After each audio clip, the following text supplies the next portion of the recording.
Ubos si Curry pagbalik, biglang hindi na maglalaro si Green mga kapatid. Mukhang pabagsak na nga po talaga ang kupunan ng Golden State Warriors. Matapos nga pong lumayas ni Captain Clay, eto naman ngayong si Draymond Green na magpapalasap sa Warriors na dapat hindi nga naman daw ganon ang trato nila sa malalaro. Lalo na't sila pa nga ang nagpaangat sa team na to. Halos hindi nga po magkamayaw ang lahat ng biglang i-trade nila si Thompson. Halos magmakaawa na nga din po siya para lang manatili din dito sa nag-iisa sanang kupunan niya. Pero nagmatigas nga po ang Warriors at ngayon parang si Draymond pa yata ang babawi sa sarili nilang kupunan. Paano ba naman kasi mga kapatid, mismong si Draymond na nga po ang nagpaparinig sa Warriors na hindi na nga po niya alam kung hanggang kailan siya maglalaro ng basketball. Hindi nga po talaga nagustuhan ni Green ang inasal ng pamunuan ng Dubs dahil sanggang dikit nga din po sila ni Clay. Ito na nga lamang din po ang tanging magagawa ni Green ang magparinig sa Warriors. Kahit papano, naibsan na nga din daw ang sakit sa damdamin ni Clay. Kaya happy nga po siya nang iwan niya ang Warriors dahil klarong-klaro na nga po sa mukha ni Captain Clay na hindi na siya masaya sa Golden State. Hindi pa nga po dyan nagtatapos din ang pagpaparinig ni Green mga kapatid. Dapat pa nga daw magpasalamat ang Warriors kay Thompson nang ma-resolve nito ang salary cap nila. Cap relief nga po ang ginawa niya para sa Warriors at wala nga daw ni isa sa pamunuan ng Warriors ang nakakita lang man sa kabutihan ni Clay. Kaya rin pala lubos din ang hinanakit ni Green sa pagkawala ni Clay dahil parang basura na itinapon na nga lamang daw siya. Matapos pakinabangan nung kasagsagan niya at parang nagmamakaawa na nga din si Clay na tanggapin ng offer niya na sweldo. Pero binarat nga lamang din po siya. Parang eto nga po ang ganti din ni Draymond mga kapatid. Parang nawawala na nga din po siya ng ganang maglaro pa para sa Warriors team. Hindi nga po sasabihin niya ng isang malalaro na hindi niya alam kung hanggang kailan na lang siya sa kupunan na to. Kung balak pa niyang tulungang makasungkit pa ng isang titulo ang team na to,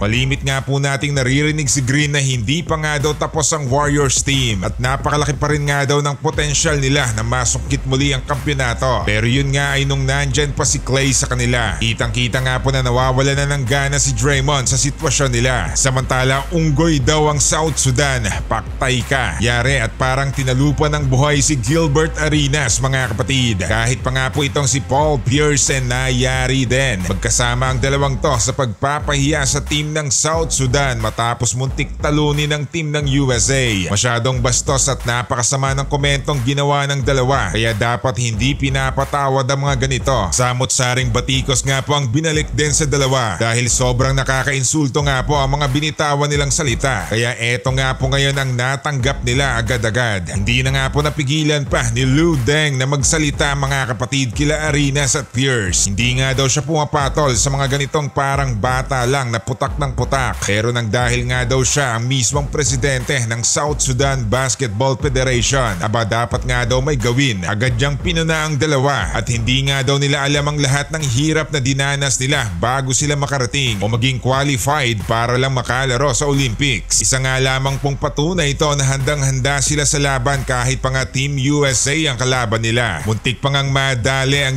US nito. Pero imbis nga na purihin ng mga Amerikano ang kupunan ng South Sudan ay ginawa pang unggoy at katatawanan ng mga sinasabi. Napaka-irresponsable at parang hindi mga malalaro ang dalawa. Kaya nang dahil nga po dyan ay napasorry agad si Paul Pierce at binabawi ang lahat ng mga masasakit na sinabi niya. Pero etong si Arenas parang nagmamatigas pa din mga kapatid at ni hindi man lang nagsorry. Bagamat biglang cambio din naman nga po siya sa pananaw niya sa South Sudan team. Pero walang sorry nga pong naganap. Buti pa nga itong si Paul Pierce nagsorry din